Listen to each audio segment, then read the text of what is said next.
Okay, so the American Revolution is over and you're probably thinking, sweet, let the healing begin. But no, and let me just say it was not good, right? First of all, during the war, the Continental Congress had printed a ton of money to pay for the war effort. And that, my friends, is an excellent way to fight inflation. And that's because the central government couldn't raise an army to put down the rebellion.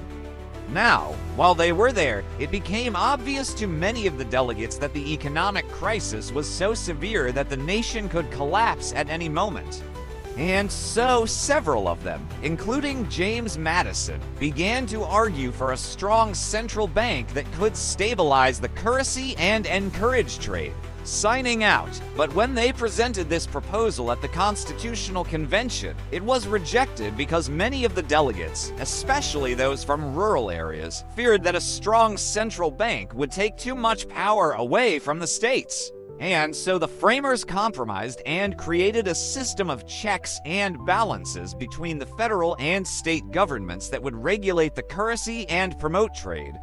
It had to rely on the good graces of the state governments to do it for it.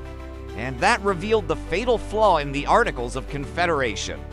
The central government was too weak to effectively deal with crises like this. Not so. Under the Articles of Confederation, the states agreed to pay £600,000 in taxes to the federal government, but they did not want to do that.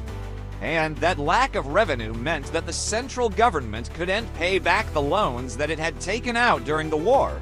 In fact, things got so bad in 1792 that the first Secretary of the Treasury, Alexander Hamilton, had to borrow $15 million from private banks to keep the government afloat. Yikes. And that meant that foreign trade was basically impossible, because why would any nation lend money to a country that can't even pay back its own debt? Because in this video, we gonna find out that the post-war economic crisis was so severe that some folks began to question whether or not the United States even had a future. So if you're ready to get them brain cows milked, let's get to it. So right off the bat, let's consider the financial state of the nation following the war.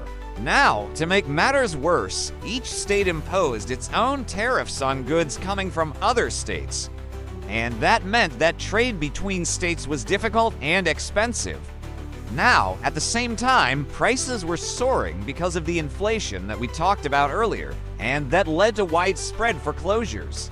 In fact, by 1786, 20% of Massachusetts farms were foreclosed, and that led to the